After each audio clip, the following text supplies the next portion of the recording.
So in activity 4.3, we're given a graph of the velocity of an individual walking. And along the horizontal we have seconds, we'll call that our t-axis, and our v of t-axis. And what we want to do is figure out how far this person traveled, total distance and displacement. So here's one way we can approach this. So we can look at particular time intervals and see what their position is. Now we are given that at time 0, this person is at 1 meter from some point. Now what we're going to do is figure out their change in position for each additional second. So at 1 second we need to figure out how far this person traveled. Well, 1 second would be right here, and so our distance traveled is going to be the area of this triangle with a base of 1 and a height of 2. Area of a triangle is 1/2 base times height, so they're going to travel 1 meter. Now it's going to be in the forward direction because our function is increasing anytime our derivative is positive, so 0 to 1 and 4 to 8. This person is going in the opposite direction, backwards we could call it, anytime the derivative is negative, which happens between 1 and 4.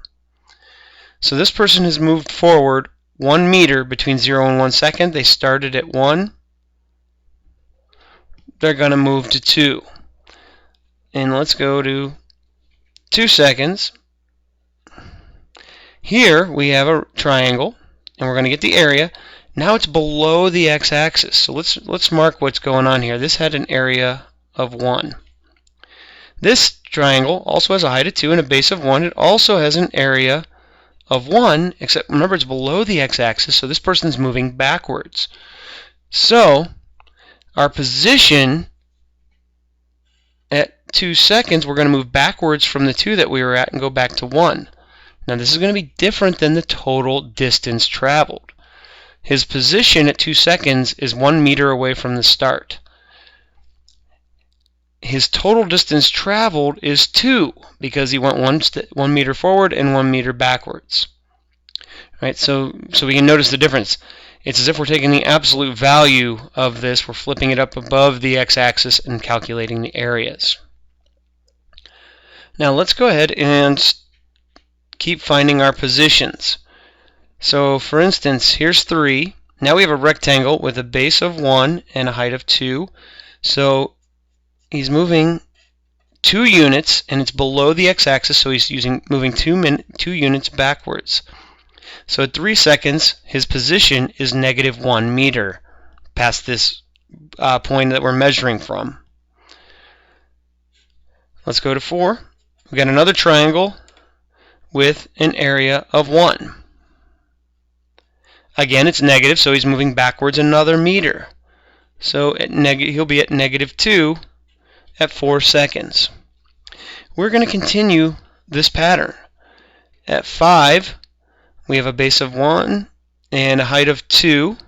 So we got another triangle that has an area of 1. So now he's moving, but now he's moving forward because it's positive, so now he's moved to -1. So hopefully you can see the connection here. He's moving forward 1 meter, backwards a meter, backwards 2 meters, backwards 1 meter, forward 1 meter. And that's how we're getting our position. 6, we've got an interesting shape. A couple options. We could treat it as a trapezoid, or we could break it into a triangle and a rectangle. This rectangle has an area of 2. This triangle has an area of 1. So the total area here is going to be 3. So he's moving 3 meters forward. So now his position at 6 seconds is 2 meters from the original measuring spot. Here we can see we're going to get a triangle of the same area as what we just saw between 5 and 6. We can fill in these numbers. So again, this is going to be another 3 meters this person is moving forward. Finally, we've got one more triangle that has an area of 1, so he moves 1 meter. Again, it's above the x-axis, so he's going 1 more meter forward. Sorry, this shouldn't have been 3. He was at 2. He moved forward another 3 meters, so now he's at 5. And then between 7 and 8 seconds, he moved forward another meter. He's at 6. So his position at 8 seconds, or we could say S of 8 equals 6. So that's his position. His change in position, so we're answering the questions to part C, is S of 8 minus S of 0. So 6 minus 1, or 5. So we do have a difference, and both of these are in meters. So his displacement between 0 and 8 seconds is 5 meters. His total displacement from this original spot where we were measuring was 6 meters, because he started at 1 meter before we ever started timing him. So finally, we can figure out his total distance that he traveled during this time, because we can add these up. So his total distance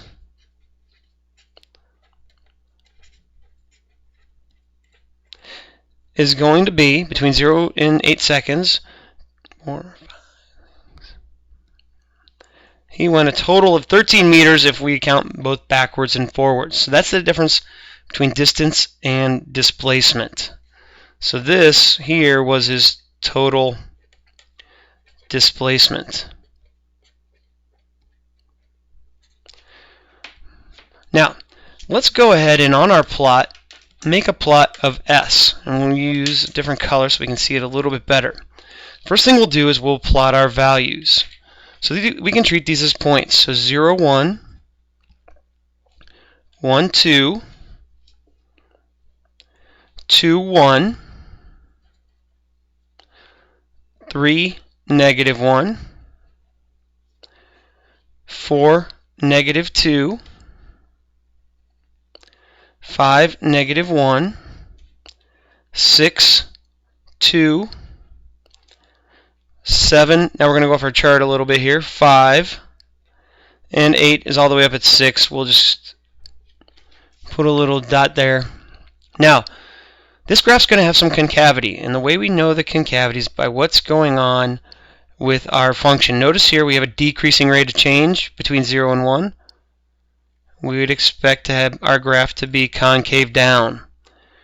Here we have a constant rate of change, so between 2 and 3, we'd expect our graph to be linear and decreasing.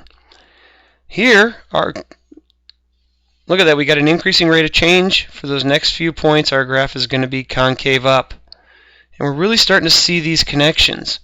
Now right here, our rate of change, our velocity went from increasing to decreasing, even though it's always positive.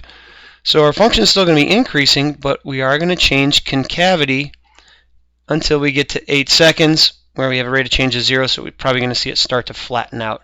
So that purple graph is a nice representation of our S of t.